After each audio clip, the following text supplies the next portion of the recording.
Hi, this is Maginoni, and here's my review for the X-Files 30 Days a Night crossover. Now, there is going to be spoilers, so if you haven't read your book, then come back later. Now, I know I've been dogging on a lot of other comics because of their use of vampires and calling it Twilight, like Twilight Avengers and whatnot. But I am happy to say 30 Days of Night is not Twilight. 30 Days of Night is what vampires should be like, bloodthirsty, killing machines. So, let's see how Fox and Mulder deal with the vampires in Alaska.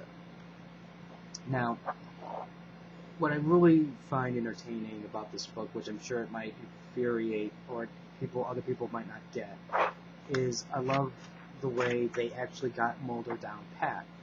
Just the way his mannerisms, his dialogue, the way he's talking about, Scully, did you know about in Siberia, there was a case of blah, blah, blah, 100 million people dying with blood loss and blah, blah, blah. And then Scully's just like, enough already. And I just love that stuff, because I remember that stuff from the X-Files. And it's exactly, I'm hearing, Mulder in my head as I'm reading it. It's like, so that to me is awesome. So, Scully basically is like, look, there's only a few more hours of daylight left. We don't have that. And then, daylight's getting shorter and shorter each day, so we need to figure out, let's go to the crime scene.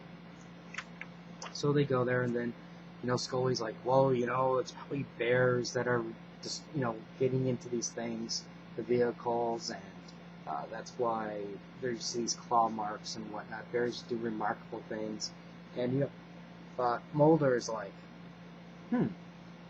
let's go over here and look at these claw marks.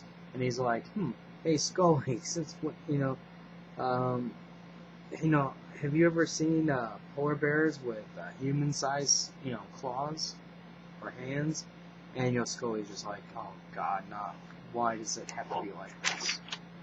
And then she, she notices too, like there's footprints, so she does a size test, and it's pretty human size. So she goes off following the thing, and she finds encased here in the snow, a young girl. She pulls the girl out, and then the girl starts to go on fire. Now, I see this is the thing that I love and hate about Scully. She sees this. She sees a girl starting on fire, but yet she doesn't think there's anything wrong with that other than the fact that she's getting third-degree burns. So, they take her into the hospital, and then what happens? There's no fire because she's no longer in the sun. And I'm like, Scully, what is your problem? Do you have to have a vampire biting your neck before you finally acknowledge the fact that there's a vampire? And this is the same frustration I had with Scully when I used to watch X-Files. So again, it's a love-hate. I love it, but I hate it at the same time. They got her down perfect. So anyways, Fox and Mulder leave, and, there's like, well, let us know if anything unusual happens, and the girl, you can tell, is going to be chowing down on some dinner later on. So they go over to the guy's house. They're basically going to go over to the guy's, there's like another killing, and they're going to go investigate what's going on there. Awesome scene here where the girl's a vampire, drops down and starts feasting. And, it kind of reminded me of The Exorcist a little bit. So I'm like, what I mean by that is, remember The Exorcist, where the body bent. And I understand the body's not quite bent like that, because if you look at it, like this, it looks, kind of like normal. But because she's upside down, it has an optical illusionist type effect.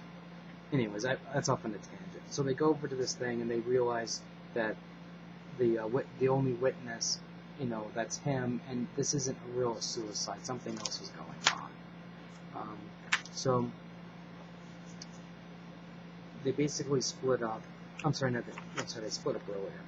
But anyways, they leave the house, and they see like this little thing going on, this bonfire. So they go to check it out.